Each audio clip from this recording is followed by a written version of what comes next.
Hello. माझा PPT दिसत असेल तर फक्त मला रिप्लाय करा कमेंटमध्ये की दिसतोय म्हणून. हा, ओके.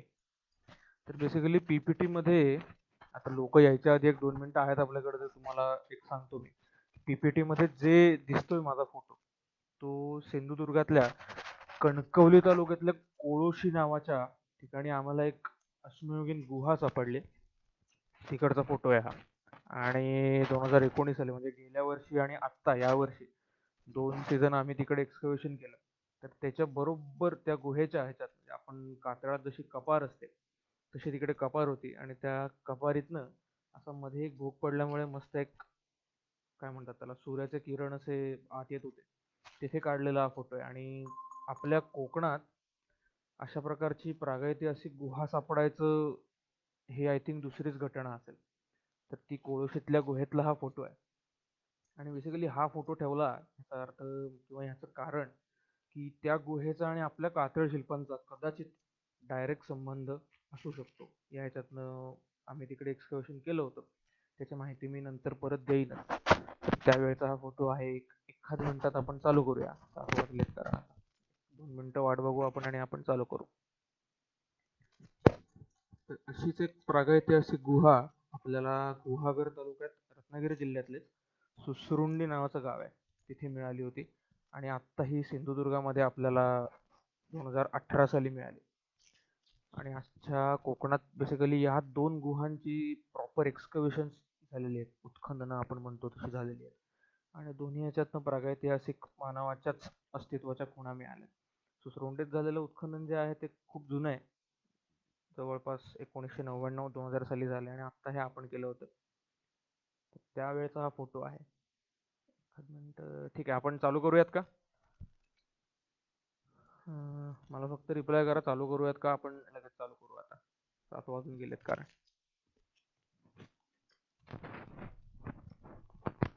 7-8 लोक पण आहेत ऑनलाईन. ठीक, चला आपण चालू करूया. तर बेसिकली आजचा आपला विषय आहे की कातळ शिल्प आणि मी. तर माझं नाव, नमस्कार, मी ऋत्विज रवींद्र आपटे. 2017 सालापासून मी रत्नागिरीत पुरातत्व विभागाच्या रत्नागिरी कार्यालयात बेसिकली मी काम करतो. आणि 2017 साली माझी नेमणूक इथे खास, आता येतोय का आवाज?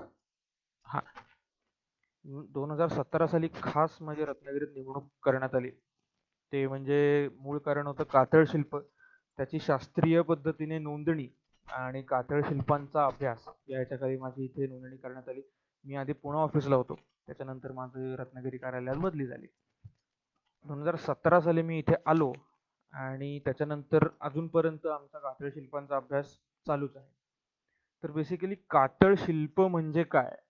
तर कातळ शिल्प हा रत्नागिरीतल्याच माणसांनी दिलेला किंवा इतिहास अभ्यासकांनी दिलेला शब्द आहे. आता रत्नागिरीत आपण जे सडे असतात, कातळ सडा असं म्हणतो त्यांना, जे जांभ्या दगडाचे मोठी मोठी पठारं असतात त्यांना सडा असं म्हणतो, आणि त्यांना कातळ म्हणतो. तर तशा सड्यांवर, त्या कातळांवर कोरलेली जी शिल्प आहेत ती कातळ शिल्प. आता 2012 साली वगैरे कातळ शिल्प हा शब्द आला, अस्तित्वात आला ते. आणि आत्ता 2019 साली आमचे जे पुरातत्व विभागाचे माजी उपसंचालक होते भावी कुलकर्णी, त्यांनी याला फक्त कातळ शिल्प न म्हणता कातळ खोद शिल्प किंवा कातळ खोद चित्र असं देखील एक नाव सुचवलं होतं. तर बेसिकली कातळ शिल्प किंवा कातळ खोद शिल्प हे रत्नागिरीतल्या लोकांनी किंवा कोकणातल्या लोकांनी दिलेलं नाव आहे. त्याला टेक्निकल भाषेत पेट्रोग्लिफ्स असं म्हणतात. पेट्रोग्लिफ्स म्हणजे पेट्रा आणि ग्लिफ. पेट्रा म्हणजे लॅटिनमध्ये दगड आणि ग्लिफ म्हणजे कोरण. दगडावर कोरून जे शिल्प केलेलं असतं ते शिल्प, ते पेट्रोग्लिफ अशा ह्याच्यातनं. आता आपल्याकडे दगड म्हणजे कातळ आणि शिल्प म्हणजे कोरण, म्हणून आपण त्याला कातळ शिल्प असं म्हणतो. आता कधी कधी तुम्हाला माहित असेल की अशा प्रकारची आपण नॉर्मल म्हणजे ज्या आपल्या मूर्त्या असतात त्या सुद्धा अशा दगडात कोरूनच केलेल्या असतात. पण त्या काही प्रमाणात 2D ह्याच्यातनं असतात, त्याला मागे सुद्धा कधी कधी कार्विंग केलेलं असतं किंवा त्याला एक धार्मिक अँगल असतो. तसं ह्या कातळ शिल्पांना काही रिलिजियस किंवा धार्मिक अँगल नाही आहे. त्यामुळे ही कातळ शिल्प वेगळी आहेत. आणि अजून एक वेगळं होण्यामागचं कारण म्हणजे ही सड्यावर आडवी कोरलेली आहे. आता मी तुम्हाला परत पुढे फोटो दाखवेन तेव्हा तुम्हाला जास्त नीट कळेल. पण ही आडवी म्हणजे हॉरिझॉन्टल लेवलला कोरलेली कातळ शिल्प आहे. त्यामुळे ती इतर शिल्पांपेक्षा खूप वेगळी आहे. जर तुम्ही फिरत असाल तर तुम्हाला नक्की माहित असेल की मध्य प्रदेशमध्ये भीमबेटका नावाची साईट आहे, भीमबेटका. तर त्यामध्ये ही अशी चित्र आहेत. आता तिथे जे एक लाल ह्याच्यात तुम्हाला कोरलेलं दिसत असेल, तर ते जे चित्र आहे ते भीमबेटका मधलं आहे. तर ते जे केलेलं आहे ते चित्र म्हणजे दगडावर चित्र जे रंग लावून जे हे केलेलं आहे त्याला पिक्टोग्राफ किंवा पेंटिंग, रॉक पेंटिंग असं म्हणतात.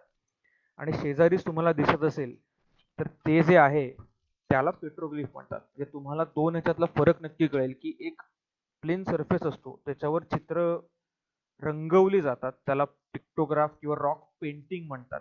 आणि या साईडला जे दगड कोरलाय त्याला पेट्रोग्लिफ किंवा दगड कोरण्याची कला असं म्हणतात. तर मुळात रॉक आर्ट मध्ये या सगळ्याला रॉक आर्ट संज्ञा आहे. त्या रॉक आर्ट मध्ये हे दोन बेसिक डिफरन्स आहेत की एक रंग घेऊन त्याच्यावरती काढलं जातं आणि एक विविध हत्यारांनी दगडावर कोरलं जातं. तर हा जो दुसरा आपल्याकडचा भाग आहे पेट्रोग्लिफ, तो आपल्याकडे कोकणात दिसतो. तर हा मूळ फरक आहे रॉक आर्ट मधला. भीमबेटकामध्ये काही लोक गेले सुद्धा असतील तर तिकडे सुद्धा काही प्रमाणात पेट्रोग्लिफ आहेत, पण तिकडे पिक्टोग्राफ हे जास्त आहेत. आपल्याकडे फक्त आणि फक्त पेट्रोग्लिफच आहेत. आपल्याकडे चित्र रंगवलेली किंवा चित्र काढलेली कुठचीच नाही आहेत. आपल्याकडे फक्त दगड खणलाय, दगड कोरलाय. तर बेसिकली आता हा जो मॅप आहे पुढच्या याच्यातला, हा खूप जुना मॅप आहे. आम्ही जवळपास 3-1 वर्षापूर्वी हा मॅप केला होता. तिकडे तुम्ही बघू शकाल तर रत्नागिरी सिटी लिहिलेलं आहे आणि त्या रत्नागिरी सिटीच्या आसपास जे लाल रंगात केलेलं आहे ते हे आहे. तिथे आपल्या साईट्स आहेत. हा खूप जुना मॅप आहे. आता आपल्याकडे बऱ्याच नवीन साईट सुद्धा ऍड झाल्यात. त्या जीपीएस लोकेशन घेऊन आम्हाला मॅपवर ऍड करायचे.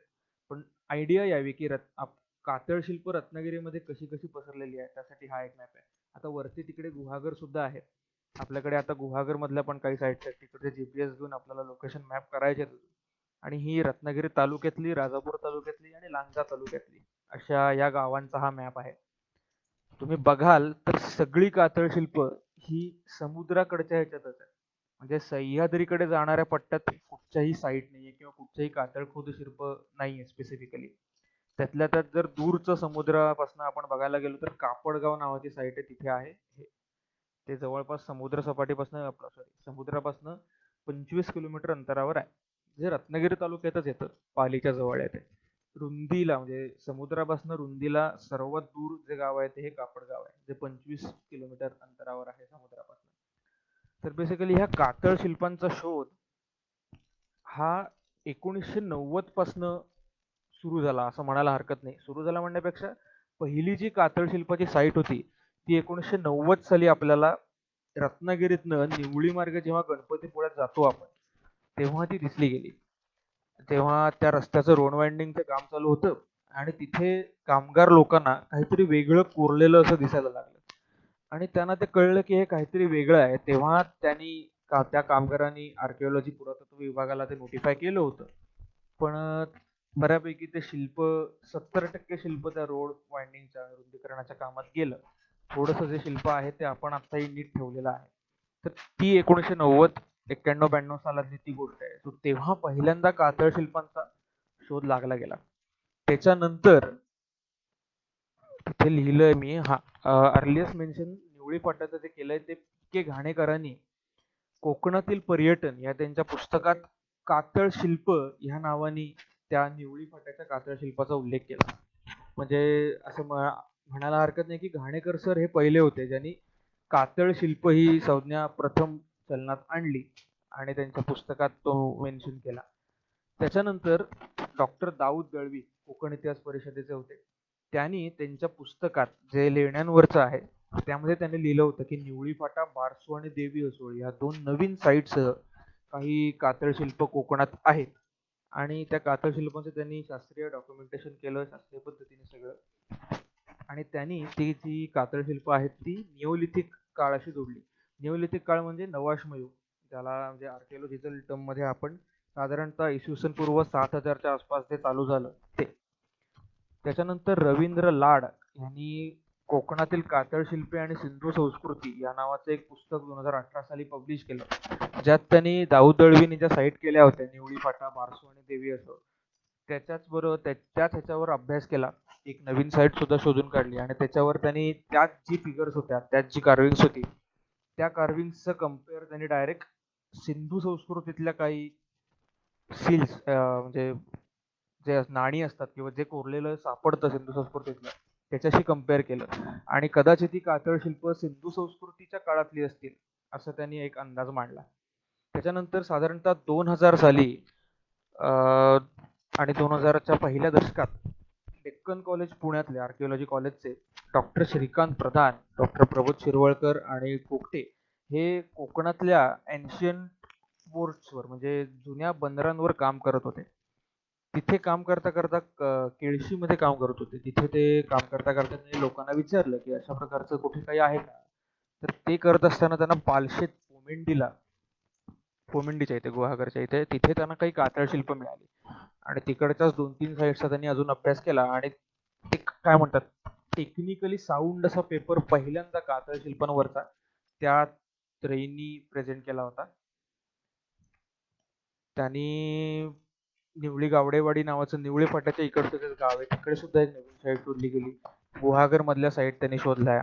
त्याच्यानंतर देवी असोळ मधल्या, राजापूर मधल्या अशा काही 4-5 साईट्स आत्तापर्यंत उजेडात आल्या होत्या. त्याच्यानंतर अनिता राणे कोठारे सेंट झेवियर्सच्या प्रोफेसर आहेत आर्किओलॉजीच्या आणि हिस्ट्रीच्या, त्यांनी हा पेपर वाचल्यानंतर निवळी फाटा परत एकदा अभ्यासला आणि त्यांनी कापडगाव आणि उमरे ह्या 2 नवीन साईट रत्नागिरी तालुक्यातल्याच त्यांनी शोधून काढल्या. 2013 साली त्यांनी त्या शोधून काढल्या. त्याच्यावर त्यांनी पेपर सुद्धा प्रसिद्ध केला आणि तो पेपर प्रसिद्ध करत असताना त्यांनी हे कातळ शिल्प साधारणतः पोस्ट द्रविडियन पिरियड मध्ये कोरली गेली असं त्यांनी एक त्यांचा अभ्यासाचा रिझल्ट मांडला. पण अजूनही नक्की त्याच्यावर आपण काहीच कमेंट करू शकत नाही. तसंच श्रीकांत प्रधानाने सुद्धा सांगितलं की ह्याच्यावर अजून डिटेल स्टडी होणं अपेक्षित आहे, त्यामुळे ह्याचा नक्की कालखंड काय हे सांगणं खूपच अवघड आहे. जसं जसं इथे रत्नागिरी जिल्ह्यात या साईट समोर येत होत्या तसंच सिंधुदुर्ग जिल्ह्यात सुद्धा सतीश लळित जनसंपर्क अधिकारी माझी त्यांनी सुद्धा कुडुपी हिवाळेसारख्या काही साईट शोधून काढल्या होत्या. रत्नागिरी बरोबरच सिंधुदुर्ग जिल्ह्यात सुद्धा कातळ शिल्प आहेत ही नवीन माहिती आपल्याला तेव्हा कळली होती आणि त्यांनी रॉकआर्ट सोसायटीच्या एका ह्याच्यात त्यांनी त्यांचा पीपीटी सुद्धा प्रसिद्ध केलं होतं आणि त्यांनी शमॅनिझम निओलिथिकच्याच काळातला एक भाग होता त्याच्याशी त्यांनी सतीश लळितांनी कम्पेअर केलं होतं. कदाचित त्या काळातलं असू सुद्धा शकतं. आणि त्याच्यानंतर 2012-13 सालापासून सुधीर रिसबूड रत्नागिरीतले, राजापुरातले धनंजय मराठे आणि रत्नागिरीतल्या गुप्ते जोगळेकर कॉलेजचे सुरेंद्र ठाकूर देसाई ह्या त्रयींनी कातळ शिल्पांचा काय म्हणतात त्याला असं प्रचंड प्रमाणात ध्यास घेतला आणि खूप चांगल्या अर्थाने शोध घ्यायला सुरुवात केली होती. यात आधीच्या सगळ्या लोकांचा त्यांनी अभ्यास केला, त्या सगळ्या लोकांशी त्यांनी संपर्क साधला आणि त्या ह्याच्यातनं त्यांना वाटलं की फक्त एवढ्याच साईट नक्की नसणार, अजून सुद्धा कातळ शिल्पांच्या साईट तिथे असणार आणि त्यांनी कातळ शिल्पांचा शोध घ्यायला सुरुवात केली. जेव्हा मी 2017 साली रत्नागिरीत आलो विभागातर्फे तोपर्यंत ह्या त्रयींनी आधीच्या 4-5 साईट सकट अजून 42 ते 45 साईट शोधून काढल्या होत्या आणि एवढ्या 45 साईट मध्ये जवळपास 1200 प्लस चित्र या त्रयींनी शोधून काढली होती. शोधून काढण्याबरोबरच रत्नागिरी सिंधुदुर्गातले जे लोकल न्यूजपेपर आहेत, सकाळ असू दे, लोकमत असू दे, तिकडे त्यांनी विविध त्याच्याबद्दल आर्टिकल्स लिहिली होती. घाणेकर सरांनी पुण्यातल्या त्यांनी सुद्धा आर्टिकल्स लिहिली होती. रवींद्र लाडांनी काही आर्टिकल्स लिहिली होती. प्रधान सरांनी आर्टिकल्स लिहिली होती. सो कातळ शिल्प हे रत्नागिरीत आहे हे तोपर्यंत चांगलंच माहीत झालं होतं आणि त्याचंच प्रत्यय म्हणून 2017 साली मला पुणे ऑफिसमधनं इथे पाठवलं गेलं की ह्याचा टेक्निकली अभ्यास होणं खूप गरजेचं आहे. आतापर्यंत जी कातळ शिल्प समोर आलेत त्याचा टेक्निकल अभ्यास होणं खूपच गरजेचं आहे. त्या ह्याच्यातनं मला आमचे डॉक्टर तेजस गर्गे जे संचालक 2017 सालीच महाराष्ट्रात आले होते त्यांनी मला पुणे ऑफिसवरून इथे पाठवलं आणि बेसिकली इथे येत असताना कातळ शिल्प किंवा हे रॉक आर्ट म्हणजे प्रागैतिहासिक काळात जाते. माझा प्रागैतिहासिक काळाचा अभ्यास नव्हता. मी जरी आर्किओलॉजीचा स्टुडंट असलो तरी देखील माझा अभ्यास हा आर्किटेक्चर, संस्कृत लिटरेचर असा होता. सो इथे यायचं म्हटल्यावर मी प्रागैतिहासिकचा परत एकदा पूर्ण अभ्यास केला. रॉक आर्ट कसा असतो याचा अभ्यास केला, कारण महाराष्ट्रामध्ये रॉक आर्ट साईट्स नाहीच आहेत ऑलमोस्ट. काही ठराविक नागपुरातला आत्ता मिळाल्या, आपल्या कोकणातल्या सोडल्यास महाराष्ट्रामध्ये भित्तिचित्रांच्या किंवा रॉकआर्टच्या साईट्स नव्हत्याच आतापर्यंत. त्यामुळे तसं महाराष्ट्रात फिरताना सुद्धा ह्याचा अभ्यास झाला नव्हता. त्यामुळे मी इथे येताना या सगळ्याचा पुन्हा एकदा अभ्यास केला आणि 17 साली मी इथे आलो. इथे आल्याबरोबर सुधीर रिसबुडांबरोबर, धनंजय मराठ्यांबरोबर आणि ठाकूर देसाई सरांबरोबर आमचा एक जॉईंट सर्वे झाला. कारण ही कातळ शिल्प नक्की कशी आहेत, काय आहेत हे बघणं गरजेचं होतं. आणि ह्या सगळ्याची सरकारी दप्तरी नोंद व्हावी म्हणून आम्ही रेव्हेन्यू डिपार्टमेंट बरोबर म्हणजे आपल्या महसूल खात्याबरोबर एकत्रित सर्वे केला. जेणेकरून ही कुठे आहेत कातळ शिल्प, या जागेचे मालक कोण आहेत, कसं आहे हे सगळं शोधून घेण्यासाठी. तो सर्वे करत असताना आम्ही जवळपास 30-35 साईट्स फिरलो. सगळा डाटा आम्ही कलेक्ट केला आणि तेव्हा आमच्या लक्षात आलं की ह्या सगळ्या साईट्स प्रायव्हेट प्रॉपर्टी होती. यातली एकही साईट सरकारी जागेत नव्हती. त्यामुळे आमच्या पुढचा आता प्रश्न असा होता की ह्या जर सगळ्या प्रायव्हेट लँडमध्ये आहेत तर ह्या संरक्षित स्मारक कसं करायचं. लोकांकडनं एवढ्या जागा तर आपण घेऊ शकत नाही. त्यामुळे तो सर्वात महत्त्वाचा इश्यू झाला होता. परंतु त्याच्यावर सुद्धा आम्ही ओव्हरकम केलं. ते कसं ते मी तुम्हाला नंतर सांगतो. पण तेव्हापासून आम्ही सर्वे एकत्रित चालू केला 17 सालापासून. रिसोडांच्या निसर्गात्रे संस्थेबरोबर आणि विभागातर्फे मी अशा ह्याच्यातनं आमचा एकत्रित सर्वे चालू झाला होता.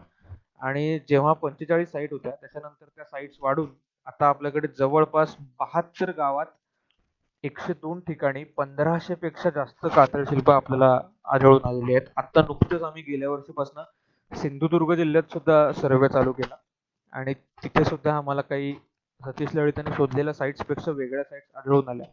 तर आतापर्यंत दोन्ही जिल्ह्यात काही प्रमाणात सिंधुदुर्ग जिल्हा, देवगड तालुका तशा ह्याच्यात मिळून आम्हाला आतापर्यंत 72 गावात 105 ते 102 ठिकाणी 1500 पेक्षा अधिक कातळ शिल्प आढळून आली.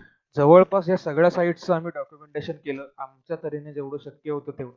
आणि ते डॉक्युमेंटेशन केल्यानंतर आम्हाला त्याच्यात टायपोलॉजिकली डिवाइड केलं की कशा प्रकारची कातळ शिल्प आहेत ते आम्ही डिवाइड केलं. आणि ती कातळ शिल्प अशी होती की फॉनल डिपिक्शन्स होती. हे खूप इंटरेस्टिंग गोष्ट आहे की प्राण्यांची डिपिक्शन्स आहेत परंतु झाडाझुडपांचं एकही डिपिक्शन नाही.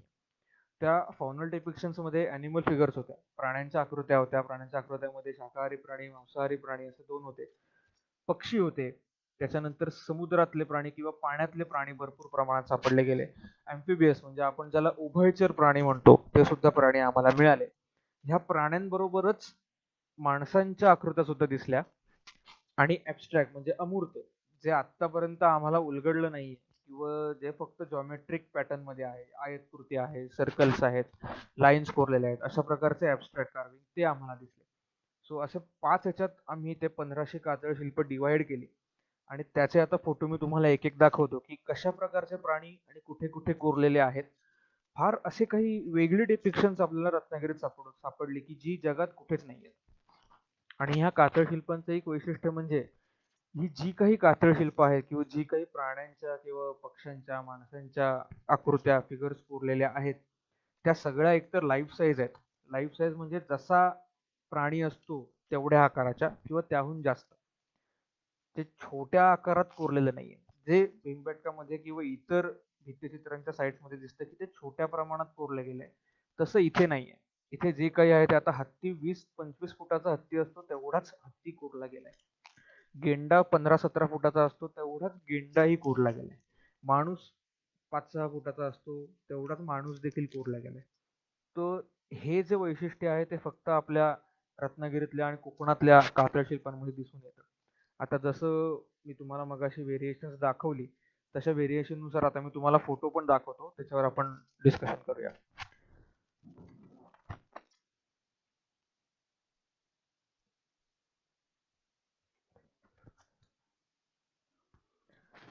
आता ही फिगर बघाल तर इथे मेंढ्याच्या आकाराचा एक प्राणी दिसतोय, त्याची शिप्पी दिसते, त्याची शिंग सुद्धा दिसत आहे. तर ही ही जी कार्विंग आहे किंवा हा जे कार्विंग आहे, ही जी फिगर आहे ती स्पेसिफिकली जांभरुण या ठिकाणी रत्नागिरी तालुक्यात आम्हाला दिसली.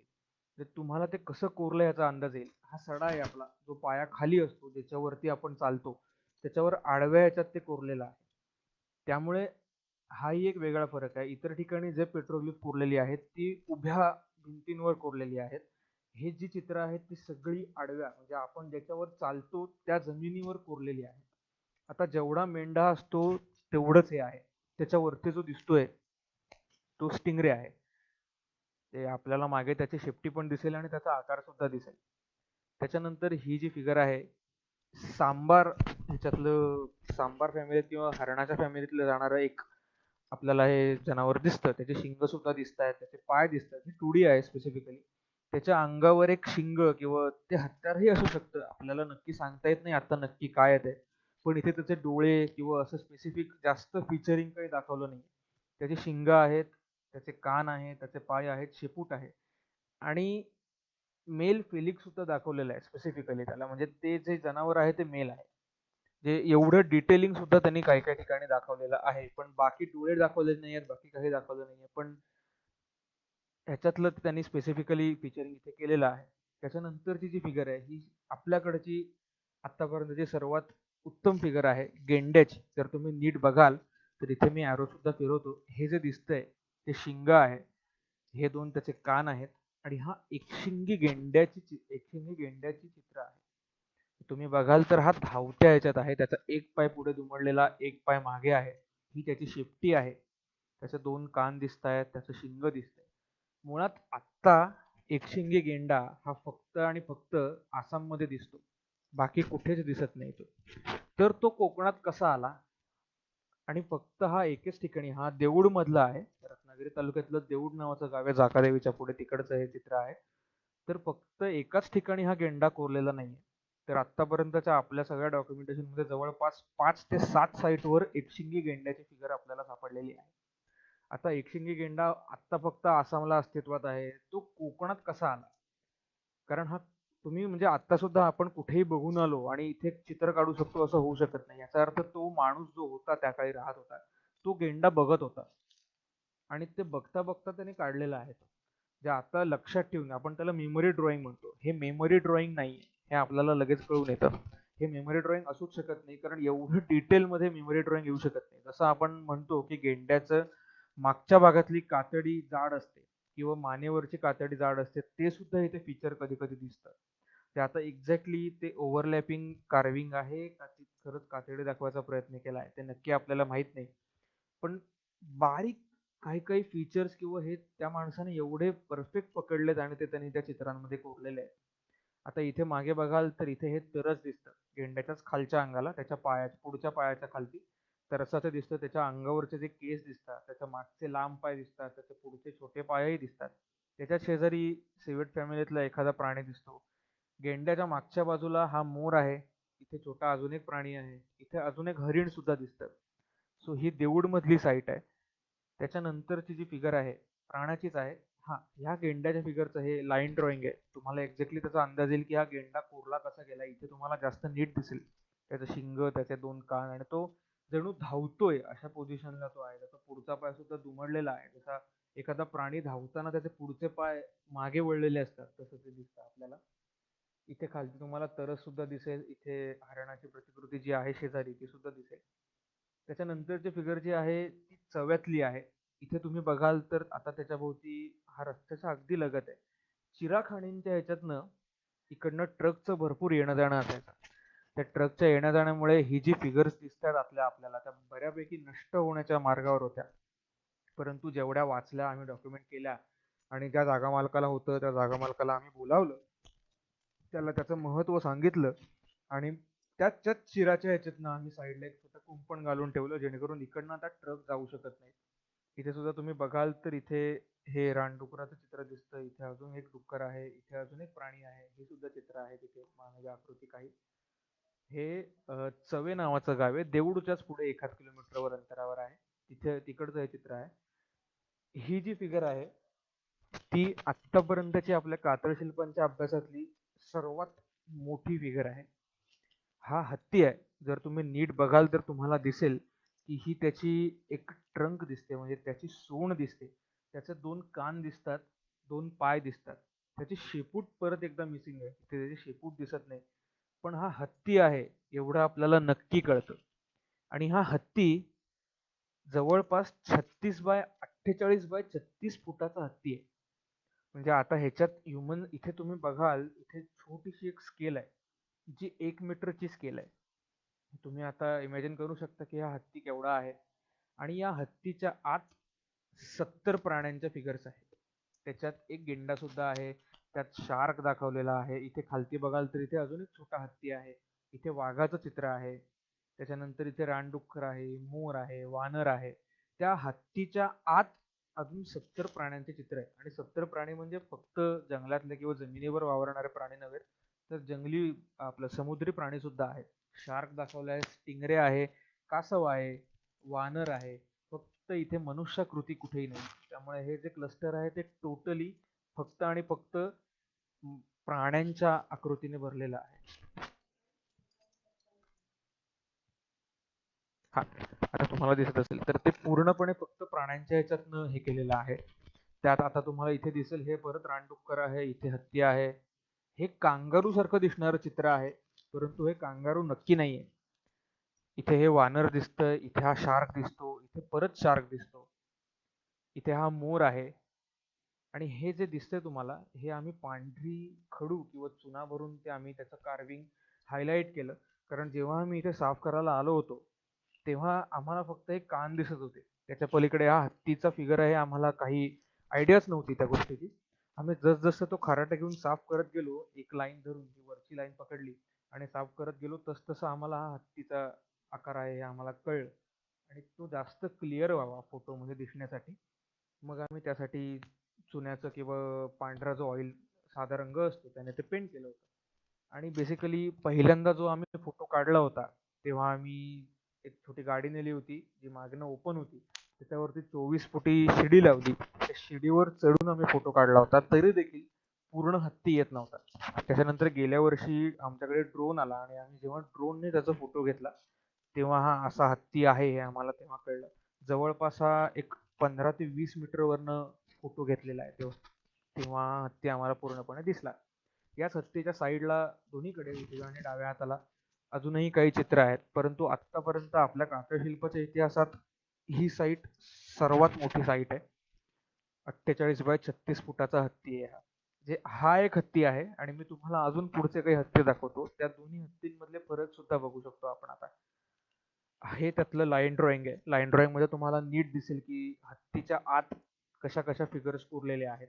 हे करणं खूप गरजेचं होतं आम्हाला, कारण त्याशिवाय आम्हाला सुद्धा नक्की कळत नव्हतं की त्याच्या आत नक्की काय काय फिगर्स आहेत. कारण आम्ही साफ केलं जरी असलं तरी देखील पूर्णपणे साफ करता आलं नव्हतं. इथे सुद्धा तुम्ही बघाल तर हा बराचसा भाग अजून लाईन ड्रॉइंग मध्ये सुद्धा आम्हाला आणायचा. तुम्ही इथे बघाल तर शार्क दिसतो, हा वाघ आहे, इथे हाही हा वाघ आहे, हा हत्ती आहे, रानडुक्कर आहे. जे मी तुम्हाला मगाशी म्हटलो की जी चित्र आहेत ती सगळी एकतर लाईफ साईज मध्ये आहेत किंवा मोर दॅन लाईफ साईज आहेत. आता हा वाघ सुद्धा जवळपास 10 फुटाचा वाघ आहे. हत्ती हा खूपच मोठा आहे. एवढा मोठा हत्ती आपल्याकडे नसतो, पण छोटं काहीच दाखवलं नाहीये. जेवढा शार्क असतो तेवढा शार्क आहे. जेवढा हा इथे गेंडा बघायला तुम्ही छोटासा, हा छोटा गेंडा आहे, त्याला आम्ही बेबी गेंडा म्हणतो. हा मोर सुद्धा आहे इथे दिसतो. सो अशा प्रकारची चित्र आपल्याला तिकडे दिसतात जी पूर्णपणे हॉरिझॉन्टल लेवलवर कोरलेली आहेत. आता तो एक हत्ती होता आणि हा एक हत्ती बघा, माणसाच्या समोर जो कोरलाय तो स्केल साठी मी त्याला बसवलंय. ही शेपटी दिसते तुम्हाला इथे, ही शेपटी दिसेल, हे दोन कान दिसतील, ही सोंड दिसेल आणि हे दोन पाय दिसतील. जे एक हत्ती एवढा मोठा आहे, एक हत्ती एवढा छोटा आहे, हे सिंधुदुर्गातलं कुडुपीच्या सड्यावरचं चित्र आहे. तरीही हा 5 एक फुटाचा आहे हत्ती. त्याच्यानंतर ही अशीच अनेक प्राण्यांची चित्र आहेत. हा नक्की हरिण वर्गातला प्राणी आहे का कशातला प्राणी आहे आपल्याला नक्की माहित नाही, कारण त्याचे शेपूट आणि कान बघता हरिण वर्गातलं प्राणी वाटतं, पण त्याचं तोंड परत थोडं वेगळं पडतं. हे अजून एक सांबार वर्गातलंच प्राणी आहे. हे आहे उपळ्यातल्या उमरे, उमरे नावाचं गाव आहे तिकडचं आहे.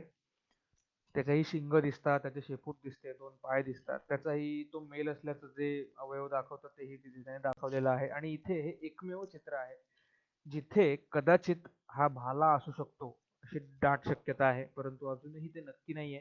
किंवा भाला सुद्धा त्याच काळात कोरला गेलाय का नंतर कोरला गेलाय हे सुद्धा आपल्याला नक्की काही माहित नाहीये. पण हे अख्ख्या 1500 चित्रांमधलं हे एकमेव असं चित्र आहे जिथे शिकार केलेली असू शकते असं वाटू शकतं. जिथे हा भाला आहे असं दिसतं आपल्याला, पण अजूनही नक्की काहीच नाही. हे परत एकदा डुक्कर किंवा रानडुक्कर ह्याच्यातलं वाटतं. त्याचे कान, त्याचं तोंड बघता किंवा त्याचे शेपूट बघता हे डुकराच्या ह्याच्यातलं आपल्याला वाटतं. नक्की काय आहे हे सांगता येत नाही. आता पक्ष्यांमध्ये बऱ्याच प्रकारचे पक्षी आपल्याला दिसतात. त्यातला सर्वात कॉमन जो आहे तो मोर आहे. तुम्ही आता हा मोर बघू शकाल तर इथे त्याचा पाय दिसतो, इथे त्याचं डोकं दिसतं, चोच दिसते पुढे त्याची, आणि हे मागचा पिसारा आहे. जो पिसारा फुललेला नाहीये, पण त्याचा आकार दिसतो. हा जवळपास 4 ते 5 फुटी चित्र आहे. हे भगवतीनगर रामरोड रत्नागिरी तालुक्यातलं आहे. त्याच्यानंतर ही जी फिगर आहे, जे तुम्हाला मगाशीही म्हटलं मी, चिराखाण हा सर्वात मोठा कातळशिल्पांसाठी धोका आहे. ह्या ज्या लाईन्स दिसत आहेत तुम्हाला त्या फिगरवर, त्या चिराखाणीच्याच लाईन्स आहेत. ती चिराखाण तिकडे होता होता राहिली आणि आपलं कातळशिल्प आपल्याला बघता आलं आता.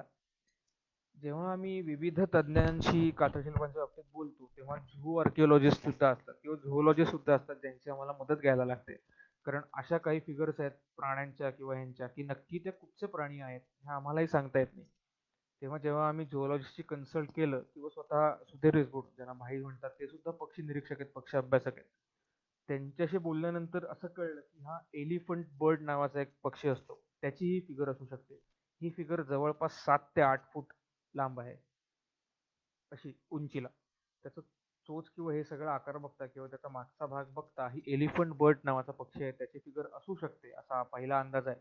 काही लोकांचं म्हणणं आहे हा बगळ्याची जी मोठी जात असते त्यातलाही भाग असू शकतो. अजूनही त्याच्यावर अभ्यास चालू आहे. पण जर एलिफंट बर्ड असेल हा, तर भारतात एलिफंट बर्ड आतापर्यंत अस्तित्वातच नव्हता, असं एक तज्ञांचा कयास आहे, तो चुकीचा असू शकतो. त्याबद्दल आता अभ्यास चालू आहे, पुढे त्यातनं अजून काहीतरी निष्पन्न होईल. ही जी फिगर आहे ही आतापर्यंत पक्ष्यांपैकी मिळालेली सर्वात लांब आणि मोठी फिगर आहे. तुम्हाला आता इथे नीट दिसत नसेल, कारण या ठिकाणी ड्रोन फोटोग्राफी केली नव्हती आम्ही, कारण हे खूपच आडवळणावर आहे. तुम्ही नीट बघाल तर ही त्याची मागची बाजू आहे, शेपूट म्हणतो ती शेपूट आहे ही. हे दोन पंख आहेत त्याचे, आणि इथे जिथेही पिशवी ठेवले तिथेच त्याची ती चोच किंवा त्याचा डोक्याचा भाग दिसतो. ही फिगर जवळपास 15 फूट रुंद आहे आणि 12 फूट उंच आहे, लांब आहे. हा फाल्कन फॅमिलीतला पक्षी असू शकतो, असा आमचा आतापर्यंतचा अभ्यास आहे. आणि एवढी मोठी फिगर अजूनपर्यंत कुठेही आपल्याला मिळालेली नाहीये, परंतु या फाल्कन अशा प्रकारच्या फिगर्स छोट्या आकारातल्या आपल्याला मिळतात. आता 15 ते 12 फुटाचा पक्षी आतापर्यंत आपल्याकडे नव्हता. डायनासोरांच्या काळात होता, हा नंतरच्या काळात असू शकेल नसेल माहित नाही, परंतु अशा प्रकारच्या फिगर्स आपल्याकडे मिळतात. नक्कीच हा डायनासोर वगैरे काही नाहीये, हे एवढंही जुनं नाहीये, पण अशा प्रकारच्या मोठ्या फिगर्स काढल्या गेल्या, जे आपल्या कोकणातल्या कातळशिल्पांचं वैशिष्ट्य आहे. आता इथे सुद्धा एक पक्षी तुम्हाला दिसतो, तो जरा रंगवला नाहीये, त्यामुळे तो कातळशिल्प शोधणं सुद्धा फार अवघड असतं. तर तुम्ही बघाल की हा सडा आहे, या सड्यात ही आकृती आम्हाला दिसली. तुम्ही बघाल तर इथे हा पाय आहे त्याचा, हा मागचा भाग आहे, आणि ही चोच आहे त्याची, ह्या डोक्याचा पोर्शन आहे. ह्या कातळावर कातळशिल्प शोधणं हे सुद्धा फार मोठं आहे, हे सुद्धा फार कष्टाचं काम असतं. एकतर पाऊस पडल्यामुळे कातळावर गवत खूप उगवलेलं असतं, त्यात ही कातळशिल्प सगळी उतारावर कोरलेली असतात. त्यामुळे पावसाच्या पाण्याबरोबर जी माती येते ती या कातळशिल्पांच्या, जिथे कोरलंय हा जो भाग आहे तिकडे ती माती जमा होते, आणि माती जमा झाल्यावर त्यातनं छोटे छोटे खुर्ट येतात. त्यामुळे कातळशिल्प शोधणं सड्यावर जाऊन हे सुद्धा एक अभ्यासाचाच विषय आहे तो. जसा मगाशी फाल्कन होता दाखवलेला, तसाच हा पण एक फाल्कन आहे. इथे तुम्ही स्केलला माणसं सुद्धा आहेत माझ्या, तुम्हाला त्याचा अंदाज येऊ शकतो कशा प्रकारची ती आकृती आहे. हे त्याचे परत एकदा दोन पंख दिसून येत दिसतात, मागे शेपूट दिसते, त्याचा तोंडाचा भाग दिसतो. ही साखरकोंबे नावाचं गाव आहे राजापूर तालुक्यातलं, तिकडची ही फिगर आहे. ह्याच साखरकोंबे गावात जवळपास 4-5 लोकेशन्स आम्हाला सापडली. ही बघाल तरी शाळा आहे, शाळेच्या मुलांनी आम्हाला साफ करायला खूप मदत केली. त्याच्यानंतर या साईट्स मिळत गेल्या. ही कुडोपी, सिंधुदुर्ग जिल्ह्यातलं जे कुडोपी साईट आहे तिकडची ही फिगर आहे. तुम्ही बघाल तर दोन पक्षी आपल्याला दिसतात, त्यांच्या चोच, त्यांचा खालचा भाग आणि त्यांचं पाय सुद्धा एकमेकांकडे पाठ करून आहेत ते.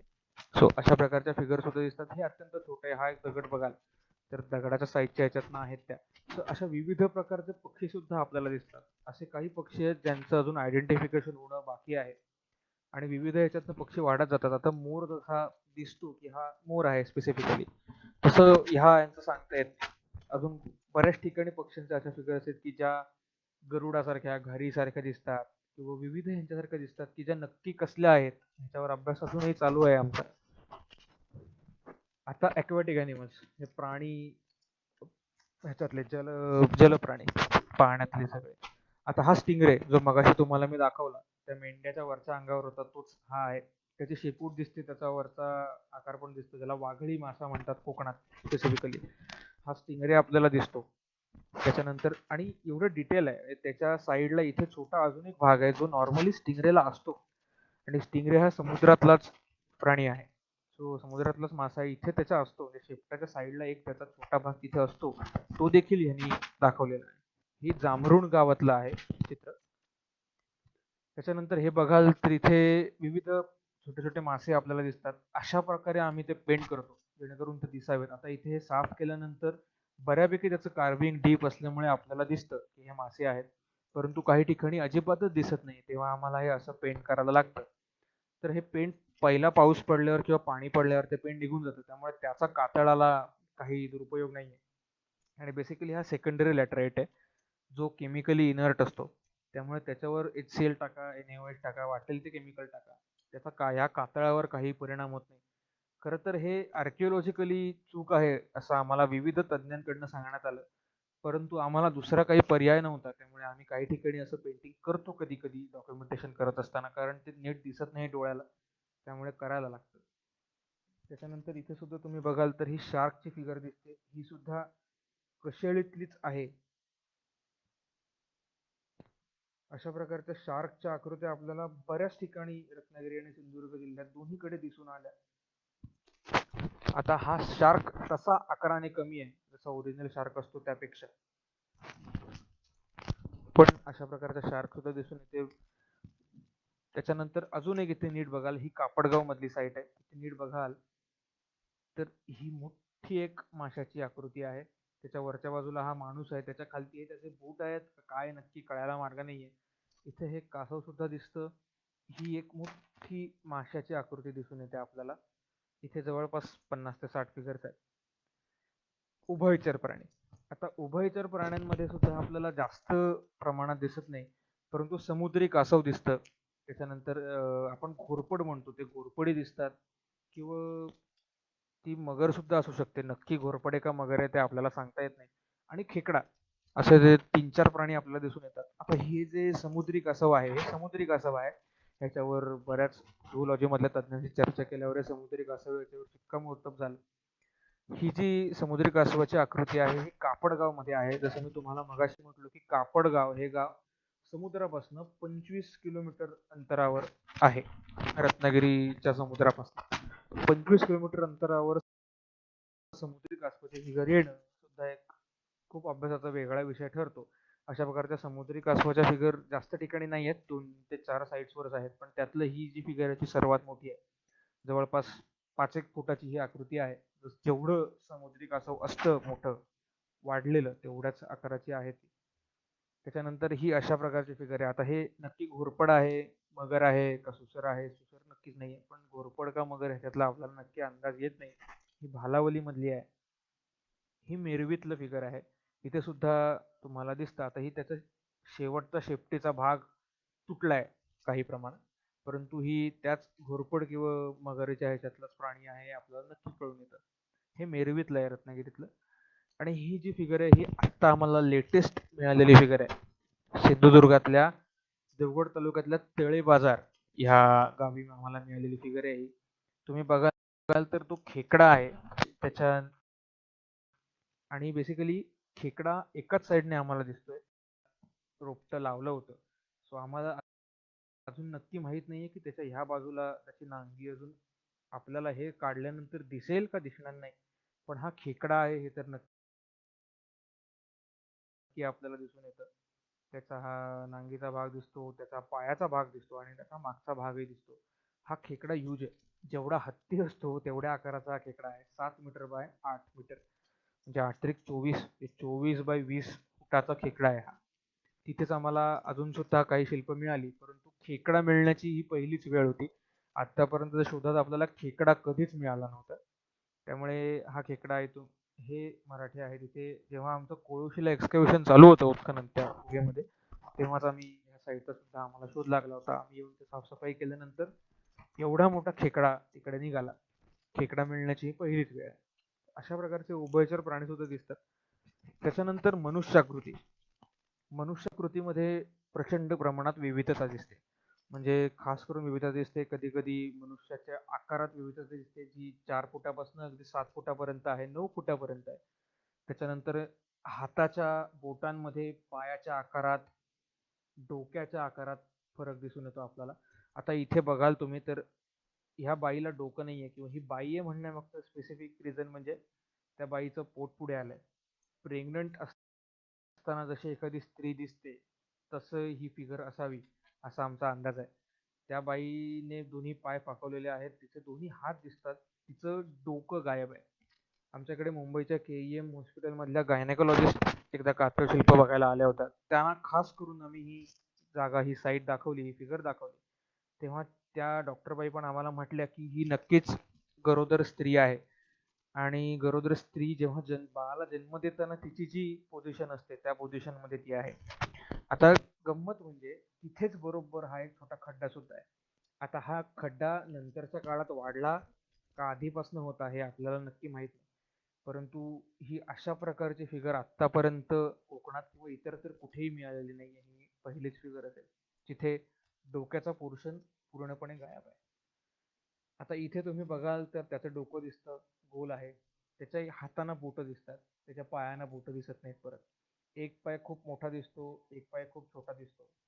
ही 5-6 फुटाची आकृती असेल. ही जांभरूण मधली आहे. इथे विविध मानवाच्या आकृत्या आहेत. इथे वर सुद्धा तुम्हाला तिथे दिसत असेल.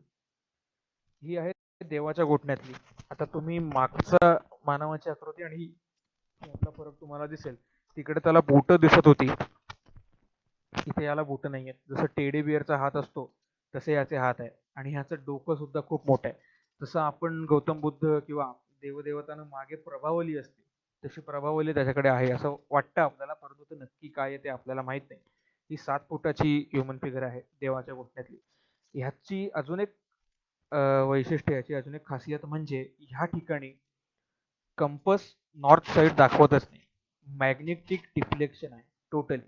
ह्याच्यात वरती 4 फुटापर्यंत मॅग्नेटिक डिफ्लेक्शन एवढं आहे की प्रत्येक कंपास वेगवेगळी उत्तर दिशा दाखवतो.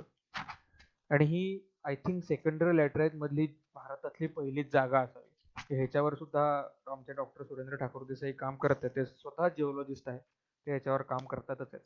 सो अशी ही पहिलीच साईट असावी जिकडे मॅग्नेटिक डिफ्लेक्शन सेकंडरी लॅटराईट मध्ये आहे आणि तिथेच कातळ शिल्प सुद्धा आहे. याला देवाच्या गोठण्यातली किंवा आम्ही सुद्धा लोक ह्याला रावण म्हणतात. सो अशी आख्यायिका आहे की रावण सीतेला घेऊन जात असताना तो पडला आणि त्याचा ठसा इथे उमटला. तो हा रावण 7 फुटाचा. आता ही अजून एक मनुष्याकृती. इथे बघाल तर त्याचे हात परत वेगळे दाखवलेत, त्याचा डोक्याचा भाग अजून काहीतरी वेगळा आहे आणि इथे बघाल तर त्याच्या पोटाच्या ह्याच्यात आतली आतडी किंवा इंटेस्टाईन्स किंवा त्याच्या पोटाच्या आतले अवयव दाखवले गेले इथे. हे बघा, ही इथे असं करवी करवी दिसत असेल तर ती आतडी असू शकतात. ज्या केईएमच्या आमच्याकडे डॉक्टर आल्या होत्या त्यांना पण आम्ही ही साईट दाखवली, त्या सुद्धा हेच म्हटल्या की हे असू शकतं, पण अजूनही आपल्याला नक्की काही सांगता येत नाही. आणि अशा प्रकारची ही एकमेव फिगर आहे आपल्याकडे. ही अजून एक फिगर सिंधुदुर्गातल्या कुडोपी मधली. इथे तुम्ही बघाल तर हा मनुष्याचे पाय आपल्याला दिसतात, त्याचं डोकं दिसतं, त्याचे हात परत मिसिंग आहेत, ते चौकोनात आहेत आणि त्याच्या या मधल्या कमरेच्या भागात परत एकदा एक वेगळी आकृती आपल्याला दिसून येते. जसजसं आपण सिंधुदुर्गाकडे सरकतोय तसतसं जे कार्विंग केलेलं आहे ते डीप होताना दिसतंय. जे आता जवळपास हे सुद्धा 1 इंच खोलवर आहे, जे रत्नागिरी तालुक्यात किंवा इतर ठिकाणी आपल्याला दिसत नाही. एवढ्या डीप कार्विंग तिकडे नाहीये. जसं खालती सरकतोय राजापूर पासून खालती, तसतसं कार्विंग डीप होत जाते असं आता आमच्या निदर्शनास आलंय. ही जी फिगर आहे ही बारसूची आहे, जी सर्वात लांब फिगर आहे. तुम्ही बघाल तर मध्ये एक मनुष्याकृती आहे जी जवळपास 7 फुटी आहे, 7-8 फुटी. त्याचे पाय दिसतात, त्याचे हात पुन्हा एकदा दिसत नाहीत, त्याचं डोकं दिसतं आणि त्याने त्याच्या साईडला 2 वाघ आहेत. इथपासून ते इथपर्यंत 57 फूट लांब आहे हे चित्र. 57 बाय 17 फूट आहे हे चित्र. आणि हे जे वाघ आहेत ते सुद्धा अत्यंत बारीक कोरलेले आहेत. त्यांचं तुम्ही आतली बॉडी स्ट्रक्चर किंवा त्यांचं कोरण्याची स्टाईल बघाल तर ती खूप डीप आहे.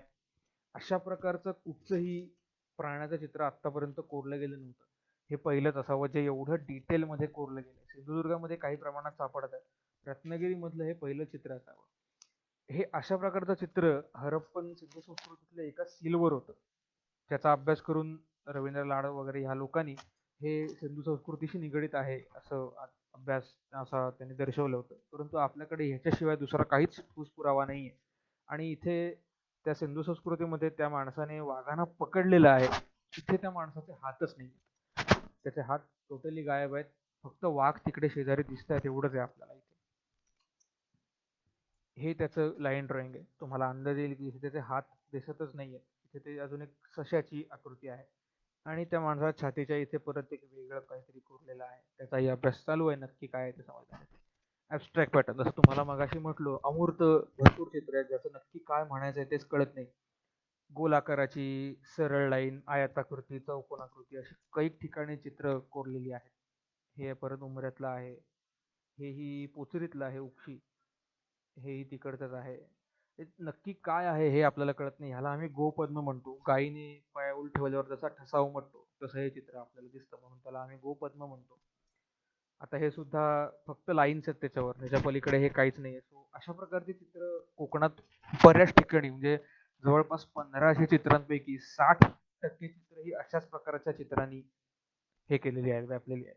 ह्याचं नक्की काय आहे, त्याचं उद्दिष्ट काय होतं हे आपल्याला कळणं अजून बाकी आहे. त्याचा अभ्यास चालू आहे आमचा. अशा प्रकारचे गोल गोल गोल गोल काढलेले सुद्धा दिसतात काही ठिकाणी आहे. हे सुद्धा आहे.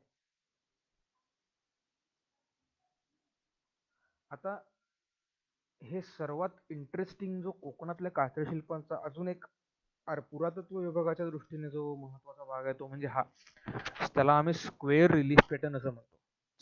चौरसाच्या आकारात कोरलेली शिल्पपट, त्याला आम्ही शिल्पपट असं नाव दिलंय. तुम्ही बघाल तर त्याचा आकार परफेक्ट चौरसमध्ये असतो. म्हणजे 6.5 बाय 6.5 मीटर बाय ते 8.5 बाय 8.5 मीटर अशा ह्याच्यात चौरसातच कोरलेलं असतं जे काय आहे ते. आणि अजून एक गमतीची गोष्ट म्हणजे जिथे जिथे हे अशा प्रकारचं चौरसातलं चित्र आहे, तिथे तिथे ह्या अशा प्रकारच्या 2 पाय दाखवलेले आहेत. आणि जिथे जिथे हे आहे तिथे तिथे तिथे हे 2 पाय आहेतच. अगदी काही ठराविक एखादी साईट असेल निवळी सारखी, जी पहिली साईट होती, इकडे सुद्धा असं चौरसाचं चित्र होतं, परंतु तिकडे रस्ता रुंदीकरण झाल्यामुळे कदाचित ते 2 पाय आता आपल्याला दिसू शकत नसतील. पण इतर ठिकाणी सगळीकडे जिथे जिथे हा चौरस कोरलेला आहे तिथे तिथे हे अशा प्रकारचे चित्र आहेत. आता हा एक भाग झाला. अजून पुढे सुद्धा अशा प्रकारचे ही एक व्हरायटी आहे. तुम्ही बघाल तर हा चौरस इथे प्रॉपर त्यांनी कोरलाय. 8.5 मीटर बाय 8.5 मीटर, हे 6.5 मीटरचा आहे. त्याच्या आत त्यांनी हे कार्विंग केलंय आणि इथे परत ते 2 पाय दिसतात. आता एवढ्या 72 साईट पैकी 12 ते 13 साईट्सवर अशा प्रकारचे चौरस आयताकृती शिल्पपट आम्हाला दिसले, चौरसाकृती शिल्पपट आम्हाला दिसले. त्याच्या पलीकडे अजून कुठेही दिसले नाहीये. त्यात सुद्धा आम्ही पॅटर्न शोधायचा प्रयत्न केला, अजून ठोस काही हाती लागत नाहीये. हे त्याचं लाईन ड्रॉइंग आहे कशा प्रकारे कोरलंय ते. हा देवीय सोळसा आहे, जी बऱ्याच ज्या पहिल्या साईट्स होत्या त्यातली ही देवीय सोळ साईट आहे. तिथे शेजारी आर्यादुर्गेचं मंदिर आहे, तिकडे समोरच हे कोरलेलं आहे. इथे सुद्धा आपल्याला तर 2 पाय दिसत नाहीत. कदाचित इथे शेजारीच रस्ता आहे किंवा मंदिर आहे, तिथे ते गेलेलं असू शकतं. इथे सुद्धा त्यांनी सिमेंटचं बांधकाम केलं, तिकडे सुद्धा ते गेलेलं असू शकतं. हा सुद्धा अत्यंत डीप कार्विंग आहे, हे जे शिल्पपटाचं कार्विंग आहे ते. इथे साईडला जे तुम्हाला इथे सापासारखं किंवा असं वेबी दिसतंय, ते कार्विंग जे आहे ते जवळपास 2.5 इंच खोल आहे. तिथे पाणी साठतं. तिथे मध्ये सुद्धा एक भोक आहे, त्याची एक आख्यायिका आहे. इथे साप असतो. जी पालखी येते आर्यादुर्गेची ती ह्याच्यावर ठेवतात. तो जो मंदिरातला गुरव असतो तो ह्या भोकात हात घालून साप काढतो. तो साप त्या पालखीच्या मूर्तीभोवती फिरतो आणि परत आत जाऊन थांबतो. अशी या गावाची आख्यायिका आहे. आता त्याच्यातनं साप निघत नाही, कारण आता ऑब्व्हियसली इथे माणसाची वर्दळ वाढली, त्यामुळे तिथे आता साप राहायला येत नाही. परंतु आता तिकडे गुरुवात ताकद उरली नाही असं त्यांचं सांगणं आहे. परंतु आता ह्याचा बरेच वर्ष वापर होत गेला, त्यामुळे कदाचित हा जो मधला भाग आहे तो थोडासा झिजला असावा असं वाटतं आपल्याला. या चौरसात सुद्धा 4 वेगळे भाग केले दिसत असतील तुम्हाला तर, 1 2 3 4, आणि त्या प्रत्येक 4ही भागातलं कार्विंग वेगळं. सो हे अजून एक इंटरेस्टिंग गोष्ट आहे. हा त्याचं लाईन ड्रॉइंग आहे. हाच परत उमरेचा, इथे सुद्धा हा शिल्पपट आहे 8 मीटर बाय 8 मीटरचा. इथे सुद्धा ते 2 पाय आहेत. त्याच्यानंतर सर्वात महत्वाची गोष्ट, कातळ शिल्पांचं डॉक्युमेंटेशन झाल्यावर आमच्या पुढे आली की ह्याचं संरक्षण कसं करायचं. तर त्यासाठी सर्वात महत्त्वाची गोष्ट आम्हाला वाटली ती म्हणजे लोकल लोकांमध्ये या कातळ शिल्पांबद्दल अवेअरनेस क्रिएट करणं. कारण ह्या सगळ्या जागा प्रायव्हेट लँडमध्ये आहेत. त्यामुळे उद्या समजा लोकांनी ठरवलं, की आम्हाला इथे प्लास्टिंग करून आंब्याची झाडं लावायची आहेत, आम्हाला याची रेखाण करायची आहे, तर आपण काहीच करू शकत नाही.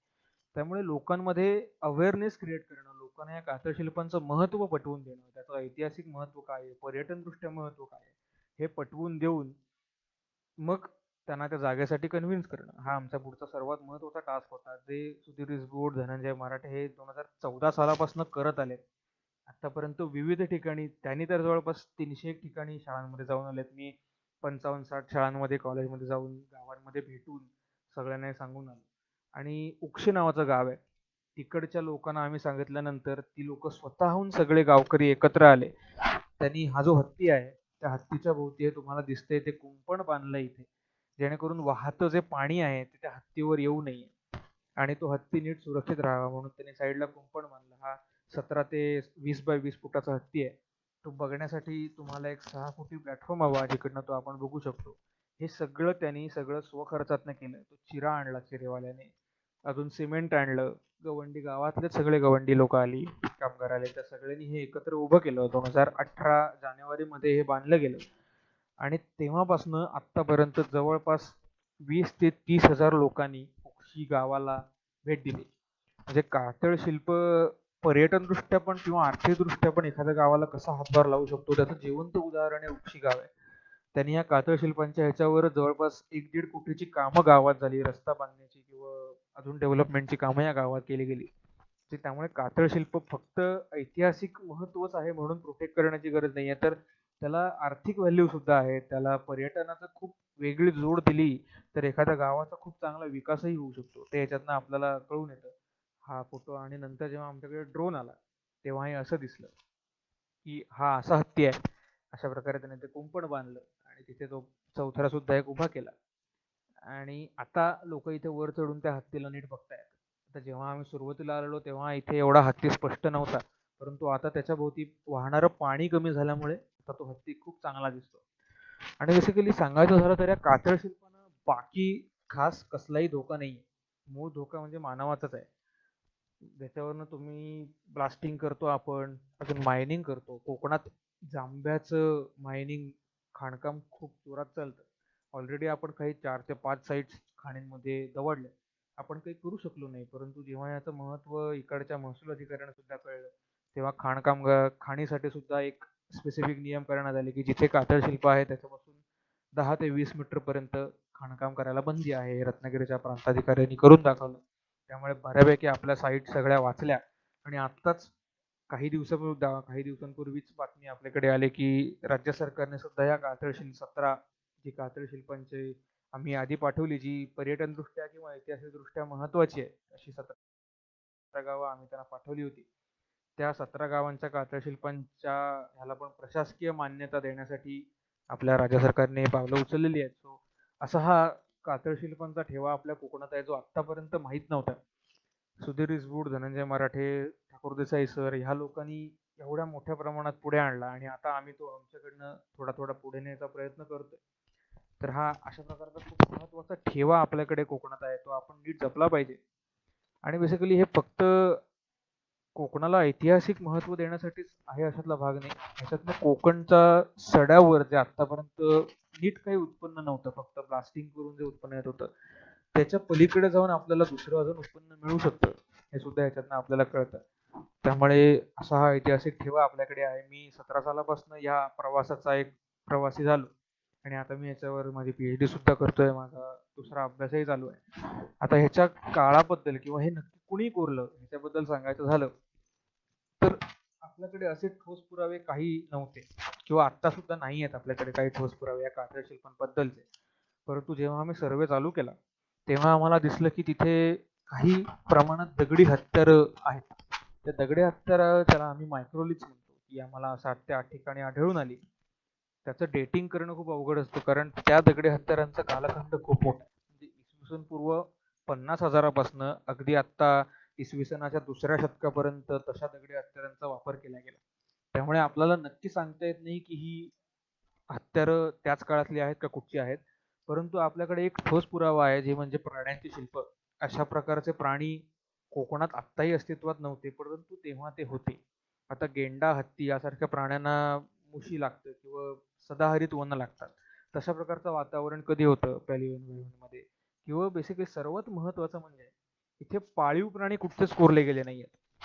जे काय आहेत ते सगळे जंगली आहेत. इथे आम्हाला बैलही दिसला नाहीये, इथे गाय दिसली नाही, कुत्रा दिसला नाही. इथे आम्हाला पाळीव प्राणी कुठचेच दिसले नाहीत. याचा अर्थ माणूस सेटल व्हायच्या आधीची ही चित्र आहे. त्याला आम्ही नववाश्म युगात शेतीचा शोध लागला आणि माणूस सेटल झाला. त्याच्या आधीची ही चित्र असावी असा आमचा अंदाज आहे. कारण मेझोलिथिक काळात माणूस भटका होता. मध्याश्म युगात माणूस भटका होता. तो बाहेर राहून शिकार करून स्वतःचं पोट भरत होता. त्या काळातली ही चित्र असावीत. पण अजून एक गंमत येते त्याच्यात. जर शिकार करत होता तर मग इथे शिकारीचं डिपिक्शन का येत नाही? त्यामुळे आपल्याला ते सुद्धा नक्की काहीच सांगता येत नाही. परंतु प्राण्यांची चित्र त्याच्यावरनं आणि अजून सुद्धा आम्ही एन्व्हायरमेंटली, इकॉलॉजिकली, जिओलॉजिकली अशा सगळ्या तंत्रज्ञान सोबत आम्ही एकत्र अभ्यास करतोय. त्याच्यावरनं आतापर्यंत आमचं असं म्हणणं आहे की ही कंटिन्युअस पिरियड मधली कातळचित्र असावीत. कारण आपल्याकडे एरविन न्यूमेयर जे ऑस्ट्रियाचे मोठे रॉकेट सायंटिस्ट आहेत, रॉकेटचा अभ्यासक आहेत, ते आपल्याकडे येऊन बघून गेले. त्यानंतर नक्की सांगितलं की अशा प्रकारची कातळशिल्प जगभरात कुठेही नाही, ती फक्त रत्नागिरीत आहे. त्यामुळे त्याने सुद्धा आपल्या याची प्रशंसा केली आणि त्याने सुद्धा काही चित्र ही मेझोलिथिक आहेत, काही चित्र नंतरच्या काळातली आहेत असं सांगितलं. सो आमच्या आत्ताच्या प्राथमिक अभ्यासावरून आम्हाला असं वाटतं की ही चित्र साधारणतः इसवी सन पूर्व 12,000 किंवा 15,000 ते इसवी सन पूर्व 2,000 या एवढ्या मोठ्या स्पॅनमध्ये कंटिन्युअस ह्याच्यातनं कोरली गेली असावीत असा आमचा अंदाज आहे. पण अजूनही आपल्याला नक्की काही सांगता येत नाही. असे काही ठोस पुरावे आत्ता लेटेस्ट जसं आम्ही कोळशात उत्खनन केलं, तसं उत्खननातनं अजून काही पुढे आलं तर अजून नीट ठोस आपल्याला काहीतरी डेटिंग बद्दल माहिती कळू शकते. परंतु आत्तापुरती आपल्याला ही माहिती खूप आहे त्याच्या कालखंड सांगण्यासाठी की त्यातली चित्र आणि ह्याच्यावरनं साधारणतः 12,000 वर्षापूर्वीची ही चित्र असावीत. एवढा मोठा ऐतिहासिक ठेवा आपल्या कोकणात आहे, जो आत्तापर्यंत पूर्णपणे अननोन होता. परंतु गेल्या 5-6 वर्षात रिसबूड, मराठे, प्रधान या सगळ्या लोकांमुळे एक वेगळीच उभारी त्याला आलेली आहे आणि आता सरकारने सुद्धा ते मनावर घेतलंय. जगभरातली भरपूर कैक लोक आपल्याकडे येऊन ही कातळशिल्प बघून गेलेत, आपली प्रशंसा केली. पण ही कातळशिल्प टिकवायची जबाबदारी आता आपल्या सगळ्यांची आहे, आपल्या कोकणातल्या लोकांची आहे स्पेसिफिकली. कारण हे सगळे कातळशिल्प प्रायव्हेट लँडमध्ये आहेत. त्यामुळे ह्या कातळशिल्पांचं जपून ठेवणं, त्याचं संवर्धन करणे पूर्णपणे आपल्या हातात आहे आणि ते आपण नक्की करू याची मला खात्री आहे. तर असा हा कातळशिल्पाचा प्रवास आहे. आता 17 सालापासून मी जॉईन झालोय. अजून सुद्धा पुढे हे कातळशिल्प जोपर्यंत आहेत तोपर्यंत रिसबूड, मराठी आम्ही सगळी मंडळी यावर आहोतच. आपल्या सगळ्यांच्या आशीर्वादाने असेच कातळशिल्प पुढे जातील अशी आशा आहे मला. सो प्रेझेंटेशन तर आता मी इथेच थांबवतो. तुम्हाला काही डाऊट्स असतील तर आत्ता आहेत आपल्याकडे, काही थोडा वेळ आहे, त्याच्यात मी तुम्हाला कमेंट्समध्ये मला विचारा, मी तुम्हाला उत्तरं देतो. तर आणि बेसिकली प्रतीकचे आणि आम्ही फक्त उन्हाळ काय करतो या पेजचे आधी खूप खूप आभार की राज्य शासनाने हे केल्यानंतर अशा प्रकारचं प्रेझेंटेशन होणं खूप गरजेचं होतं. कारण बऱ्याचशा लोकांना माहीत नव्हतं. लोकांनी विचारायला सुरुवात केली होती की हे कुठे आहे, आपल्याला दिसत का नाहीये, कशी कातळ चित्र आहे. तरी अशा प्रकारची कातळ चित्र आपल्याकडे आहेत आणि हे आपल्याला नीट ठेवायला हवं. त्यामुळे तुम्ही सगळे उपस्थित राहिलात, तुमचा सुद्धा खूप मनापासून आभार. प्रतीकचा आभार. आम्ही फक्त उन्हाळ काय करतो तुमच्या सगळ्या सबस्क्रायबर्सचे आभार आणि नक्की या पेजला फॉलो करा आणि आपण एकत्र येऊन आता कातळशिल्पांचं जतन करू. Thank you so much. प्रश्न असतील तर प्लीज कमेंटमध्ये मला विचारा. आत्ता काही उत्तर देतो, नंतर मी काही उत्तर देऊ शकतो. थँक्यू.